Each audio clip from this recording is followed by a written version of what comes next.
Hello student, आपका YouTube channel में बहुत बहुत स्वागत है। अपन पढ़ रहे हैं प्रश्नावली 1.2 आरबीएससी का वास्तविक संख्या की प्रश्नावली। ठीक है बच्चों, ये क्या है?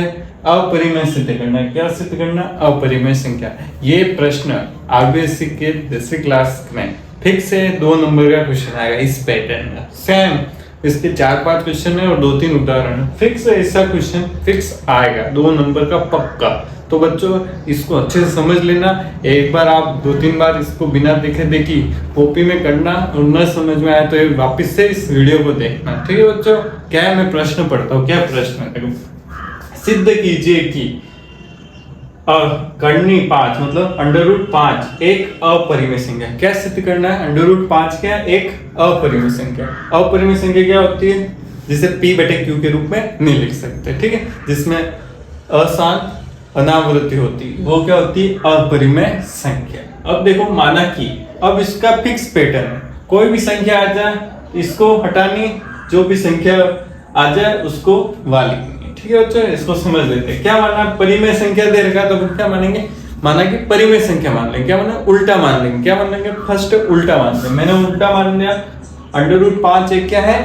परिमेय संख्या। ठीक है, परिमेय संख्या है तो अभाज्य, इसको कैसे रूप में लिख सकते हैं? परिमेय संख्या है तो P/Q के रूप में तो अभाज्य संख्या a और b प्राप्त कर सकते हैं। ठीक है, अभाज्य संख्या अविभाज्य संख्या मतलब अभाज्य संख्या ही होती है, उसको क्या a और b के रूप में प्राप्त कर सकते हैं। ठीक है, 2 संख्या के रूप में प्राप्त कर सकते हैं। कोई भी परिमेय संख्या होती है जहाँ a b क्या है? पूर्णांक है। परिमेय संख्या जो भी अंक होंगे पूर्णांक होंगे और b नॉट इक्वल टू नहीं बराबर 0 है। ठीक है बच्चों, तथा √5 को मैं क्या लिख सकता हूँ? a/b के रूप में लिख सकता, नहीं लिख सकता क्योंकि परिमेय संख्या होती है, उसको a/b के रूप में लिख सकता। अब क्या है? a और b क्या है? पूर्णांक संख्या है। a भी पूर्णांक है तो क्या होगा? a/b भी एक परिमेय संख्या होगी। a भी पूर्णांक है तो क्या हुआ?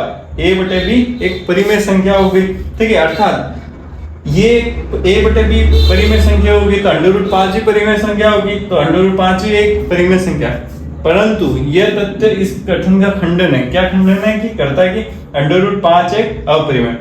क्या खंडन करता है? कि अपन ने कह दिया परिमेय संख्या, पर वास्तविक में क्या है? ये एक अपरिमेय संख्या। क्या है? ये अपरिमेय संख्या है, अर्थात यह असत्य। क्या असत्य है? परिमेय √5 परिमेय संख्या असत्य, अथवा √5 एक अपरिमेय संख्या है। तो क्या हो गया? ये सिद्ध हो गया। क्या करना है बच्चों? बहुत सिंपल है। क्या करना है? अपन को क्या मानना है? सबसे पहले √5 अपरिमेय संख्या है तो क्या मानना है? परिमेय संख्या मानना है। और उसको किसके बराबर करना? a b पूर्णांक के बराबर। a/b पूर्णांक के बराबर है तो a/b क्या हो जाएगी? परिमेय संख्या हो गई। तो ये भी a/b परिमेय संख्या होगी तो √5 भी क्या होगी? परिमेय संख्या। पर क्या है? ये खंडन करता है कि ये परिमेय संख्या नहीं है, अपरिमेय संख्या है। तो अतः √5 क्या? एक अपरिमेय संख्या है। तो क्या हो गया? इतने सिद्ध। ऐसे के ऐसे 4-5 क्वेश्चन है सेम टू सेम। इसमें क्या नहीं, संख्या बदलनी। क्या हमने जो भी संख्या पूछे वो यहाँ रखनी सब। ठीक है, ठीक है बच्चों, आगे होगा समझ में। इस प्रश्न को अच्छे से देख लेना। चैनल को लाइक शेयर और सब्सक्राइब।